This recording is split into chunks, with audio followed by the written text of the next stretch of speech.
반갑습니다. 강우준 교수입니다. 이번 4월 링크에서는 코로나 시대의 온라인 예배를 이슈로 다루고자 합니다. 코로나19는 질병의 문제에서 시작되어 정치, 사회, 교육, 경제, 그리고 신앙과 교회 생활에 이르기까지 그야말로 우리 삶 전반에 걸쳐 큰 변화를 일으키고 있고 또 큰 변화를 강요하고 있습니다. 이 같은 맥락에서 함께 예배하는 공동체, 함께 행동하는 공동체로서의 교회의 그 본래적 의미와 사명, 역할과 책임은 무엇인지를 다시 한번 점검하는 시간을 갖고자 합니다. 이 시간을 위해 송병주 교수님과 송인소 교수님과의 인터뷰를 통해 교회 공동체, 그 본래적 사명, 함께 예배하고 함께 행동하는 것의 중요성과 필요성에 대해서 다시 한번 확인하는 시간을 갖습니다. 그리고 무엇보다 우리는 교회 공동체의 본래적 사명을 어떻게 지켜내고 있고 또 어떤 방향으로 새롭게 지속할 수 있는지를 함께 생각해 볼 수 있는 시간을 가질 수 있기를 바랍니다. 팬데믹이 터질 때 온라인 예배를 할 수 있다는 건 하나의 축복이었습니다. 그것은 마치 우리에게 있어서 예배의 어떤 드릴 수 없는 현실을 그래도 하나님과의 만남 속으로 이끌어가는 통로였고, 그리고 또한 예배당에서만 예배가 가능하다는 생각을 뛰어넘어 일상의 영역에서 예배를 바라보게 하는 굉장히 중요한 부분이었죠. 그때는 분명히 대체였고, 그리고 그때는 필수적이었다고 생각을 합니다. 하지만 이제 지금에 와서 우리가 다시 느끼는 것은 필수적이었다라고 여겨지던 예배지만, 그러나 그것이 지금은 약간 편의성의 기초를 둔 형식으로 또 변질될 영역들이 분명히 존재한다 싶습니다. 그러다 보니까 온라인 예배도 정말 꼭 필요한 사람에게, 필수가 되어야 할 사람에게 제공되어야 할 하나의 방법이지, 이것이 전체 예배를 대체할 수 있는 단계로 설명한다는 것은 무리라고 생각을 해봅니다. 왜냐하면 그곳에는 분명히 우리 안에 있는 또 다른 편의성의 유혹이 스며들어 있기 때문인 것이죠. 이제는 그런 의미에서 우리가 명확하게 구별할 때가 되었다고 생각합니다. 꼭 필요한 사람에게 제공되어야 할 온라인의 필요성과, 그리고 그렇지 않은 모든 분들에게는 다시 우리에게 허락하신 공동체로 모이게 되어지는 예배의 필요성을 함께 만나는 작업이 필요하다고 생각을 해봅니다. 분명히 온라인 예배는 하나의 축복적 요소가 있었지만 그것이 또 다른 우리가 생각하는 것처럼 논리적 과잉, 변증법적 과잉이 일어나지 않도록 우리가 주의해야 될 필요가 있지 않나 싶습니다. 마치 뭐라고 해야 될까요? 이스라엘이 이집트에 들어가게 된 건 요셉이 총리로 있을 때 분명 그건 축복이었죠. 하지만 이집트 생활에 있으면서 그들이 나중에는 반드시 출애굽을 해야만 하는 자리로 이어졌다는 것을 기억할 필요가 있습니다. 이집트로 들어가게 된 것 그 자체가 저주는 아니었죠. 그러나 이집트에 계속 머무른 것은 옳지 않았다는 것이죠. 그래서 출애굽이 필요했었던 것이다라는 거죠. 지금 그런 의미에서 우리는 예배의 다시 회복을 이야기해야 할 것 같습니다. 그리고 더 중요한 것은 뭐라고 해도 만나야 교회입니다. 교회는 하나님과 나와 개인적인 관계만 형성하는 곳이 아니라고 생각합니다. 오히려 교회는 공동체를 이루는 곳이죠. 왜냐하면 하나님의 속성이 성삼위 하나님의 하나되심에 있기 때문입니다. 삼위일체적 영성을 아는 사람이라면 우리는 그 삼위일체의 펠로우십을 교회와 성도 안에서부터 이루어내어야 한다는 것이죠. 다시 말씀드리면 명확하게 그렇습니다. 저들도 서로 사랑하게 하사 아버지께서 아들을 사랑하고 그들을 사랑하신 것을 알게 하옵소서 그랬습니다. 우리가 온라인상에서 하나님과 예배와 개인적인 관계만 만들어 간다고 한다면 예수님이 우리에게 맡겨주신 바로 그 사랑의 공동체를 이루는 일, 성삼위 하나님의 그 펠로우십을 이루는 일을 잃어버린 채 있다고 한다면 그것은 우리가 하나님께서 우리에게 허락하신 목적을 잃어버린 채 예배 그 자체에만 몰입하게 되는 형태가 되지 않을까 싶습니다. 하나님의 말씀 그 원리대로 우리가 함께 예배하는 일에 힘쓰는, 모이기에 힘쓰는 저와 여러분이 되셨으면 합니다. 그리고 그렇게 할 때 꼭 필요한 분들에게 제공되어야 할 온라인 서비스가 참 가치 있는 필수가 되리라고 생각합니다. 편리성은 필수가 아닙니다. 그리스도인들에게 가장 소중한 것은 공동체라고 생각을 합니다. 세상에 절대 혼자서 할 수 없는 일은 첫 번째 결혼하는 일이고 두 번째 그리스도인이 되는 일이라고 생각합니다.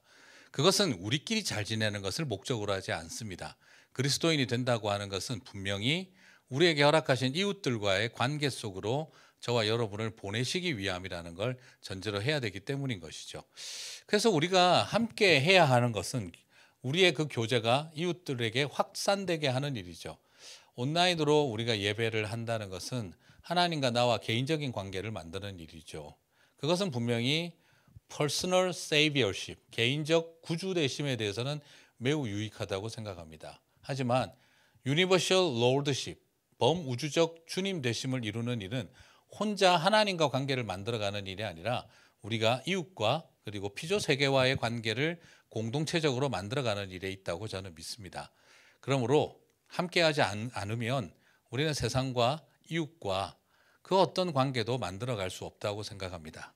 물론 개개인이 열심히 삶의 환경에서 살면 되지 하는 생각도 있습니다. 물론 그것은 당연히 해야 할 영역이죠. 하지만 교회는 함께 모여서 이웃들과 함께 현장을 향해 나아가는 것이죠. 광장에 나아가고 교회 마당에만 머물러 있는 것이 아니라 온라인에만 머물러 있는 것이 아니라 광장에 나아가고 그리고 시장에 나아가야 한다고 생각합니다. 저작거리에 나아가야 하고 그리고 가는 곳곳마다 그 은혜를 전해야 한다는 것이죠. 자, 이런 맥락에서 본다면 과연 그것이 철저한 개인주의적인 하나님과의 관계에만 기초한다면 우리는 구원에 그리고 하나님이 우리에게 주신 그 구원의 은혜의 절반만 붙드는 일이 아닌가 하는 생각이 듭니다. 그래서 어쩌면 이것은 또 다른 의미에 우리가 주의해야 될 것 같아요. 철저한 개인주의적 복음의 유혹을 떠나야 한다는 거죠. 우리에게 이웃을 맡기셨고요. 그리고 그 이웃들을 돌보는 일을 사명으로 맡기셨습니다. 착하고 충성된 종, 여러분 기억나시죠? 착하고 충성된 종은 혼자 주인에게 잘하는 사람이 아닙니다. 여러분 착하고 충성된 종의 특징이 뭐냐 그러면요. 주인에게 잘한 사람이 아니라 주인에게 잘못한 사람에 의해서 잘못했기 때문에 쫓겨나는 것이 아닙니다. 맡겨준 다른 사람들을 잘못 돌봤기 때문이죠. 다시 말씀드리면 선한 청지기는 주인에게 잘한 사람이 아니라 자기에게 맡겨진 종들을 돌보는 태도를 보고 결정했다는 겁니다. 다이렉트로 주인에게 얼마나 잘했느냐가 중요하지 않습니다. 자신에게 맡겨진 영혼들, 주변 종들을 어떻게 대했느냐를 보고 주인은 나에 대한 태도로 간주하겠다라고 말씀하셨던 것이죠. 여러분, 주님에게 다이렉트로만 개인적으로 잘하면 된다고 생각하시면 그것은 큰 실수가 우리에게 있는 것입니다. 오히려 주변 사람들을 주님 대하듯 하는 태도, 소자 한 사람을 주님 대하듯 하는 태도에 주님은 나를 대하는 태도로 보겠다라고 하고 계신다는 것을 기억했으면 좋겠습니다. 그러므로 여러분 함께 이웃을 섬기는 일을 하지 않으면 우리는 어느 틈에 가장 주인을 잘 섬기는 줄 알지만 주인을 잘못 섬기는 일이 된다는 것을 발견하게 됩니다. 특별히 개신교 같은 경우는 저희가 우선 개인을 강조하는 것은 맞아요. 개인을 강조하고 하나님 앞에서 단독자로 쓰는 개인의 양심, 신앙 양심을 강조하는 건 사실인데 여러분들께서 구약과 신약에 나타나 있는 하나님의 어떤 부르심의 사건을 조금 기억해 보시면 좋을 것 같아요. 하나님께서 아브라함을 그가 살고 있는 지역과 가족과 이렇게 공동체에서 먼저 불러내시죠. 그래서 단독자로서 하나님 앞에서 쓰게 하는 건 맞는데 그 다음에 아브라함에게 어떤 사명을 부여해 주시는지를 한번 생각해 보시면 좋을 것 같습니다. 아브라함과 또 그의 자손을 통해서 새로운 공동체를 하나님께서 만들고 계시다. 그것을 한번 기억해 보시면 좋겠고요. 예수님께서도 신약에서 제자들을 이렇게 먼저 불러내시는데요. 한 명 한 명 자신의 어떤 생업에서 또는 일터에서 가족에서 불러내시는데 불러내셔서 혼자 신앙생활하라고 그렇게 내버려 두신 게 아니죠. 이 제자들을 통해서 예수님께서도 마찬가지로 새로운 공동체를 만드시고자 했다. 정말로 새로운 언약 백성을 만드시고자 했다라는 것을 기억해 보시면은 기독교 그리고 개신교에서 이 개인이라는 것은 항상 공동체 안에서 그 관계 가운데 있다라는 것을 기억해 볼 수 있겠고요. 그 다음에 두 번째로 생각해 볼 수 있는 것은 우리가 몸을 입고 있다라는 거. 저희가 때로는 몸을 입고 있다라는 표현을 하면서 우리에게 더 중요한 것은 뭐 영혼이라든가 영이라는 생각을 하게 되기 쉬운데, 몸을 입고 있다라는 표현보다는 우리가 몸이다라는 생각을 한번 해보시면 좋을 것 같아요. 우리가 체험을 하고 경험을 하고 특별히 하나님의 은혜를 받는 모든 것들은 몸을 통해서 경험된다라는 것을 기억해 보시면 좋겠죠. 교회에 오셔서 거기서 설교를 실제로 귀로 들으시고 말씀을 눈으로 보시고 함께 찬양을 하고 또 성도들과 함께 친교 식사를 나눔을 통해서 몸을 가지고 하는 모든 행위를 통해서 우리가 하나님을 경험한다. 그래서 육체적으로 공간적으로 이렇게 머무는 것이, 거기에 참여하는 것이 우리 신앙에 너무너무 중요하다는 것도 기억해 보시면 좋겠고요. 세 번째로 구원에 대해서도 한번 생각해 보시면 좋을 것 같아요. 우리가 구원이라는 것을 지나치게 영혼 구원이다라고 한정해서 표현을 해서 죽어서 몸을 벗고 영혼만 구원을 받는다 이렇게 이해하는 경우도 많죠. 그러나 성서에서 말하는 구원은 오히려 좀 관계적인 측면인데요. 내가 하나님과 올바른 관계를 맺고 있는 거, 그리고 이웃과 올바른 관계를 맺고 있는 거, 그 다음에 피조 세계와 올바른 관계를 맺고 있는 거, 이 샬롬의 관계를 맺고 있는 것 자체가 성서에서는 구원으로 말하고 있다. 그렇기 때문에 나의 구원은 어떤 개인적이거나 사적인 구원이 아니라 항상 공동체 안에서, 특별히 이웃과의, 우리 형제 자매와의 관계에서 이루어지는 그 측면이 있다는 거, 이걸 꼭 기억해 보시면 좋겠습니다.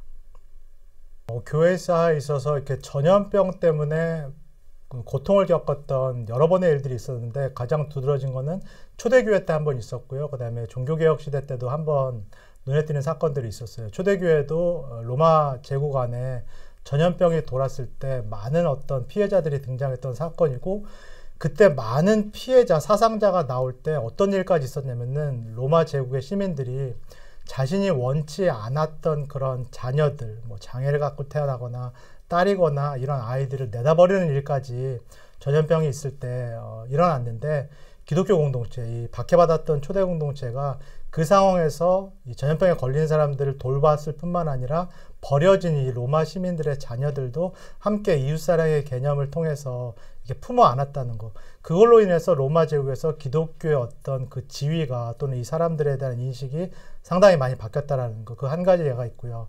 마찬가지로 종교개혁 당시에도 흑사병이라는 질병이 이제 퍼져서 많은 사람들이 이제 죽을 수밖에 없는 그런 상황이었는데요. 루터 같은 경우도 일단은 이 질병의 고통을 당할 때, 위험에 있을 때 피하라는 권고는 분명히 했어요. 피하라는 권고를 하되, 그러나 무엇보다도 이웃사랑의 개념을 기억하라. 함께 모여서 예배 드릴 뿐만 아니라 역사병을 고통당하고 있는 사람들에게 도움을 줄 수 있으면 최대한 주라라는 어떤 그런 가르침도 했다라는 거. 그래서 어려운 상황에서도, 물론 오늘과 같은 의학 지식이 없었기 때문에 조금 다른 행동을 취했다라는 것을 저희가 감안하더라도, 그럼에도 불구하고 어려운 상황에서도 기독교회는 항상 뭉쳐야 된다라는 거, 그다음에 육체적으로, 물리적으로, 공간적으로 모이는 것에 대해서는 강조했다라고 저희가 볼 수 있을 것 같아요.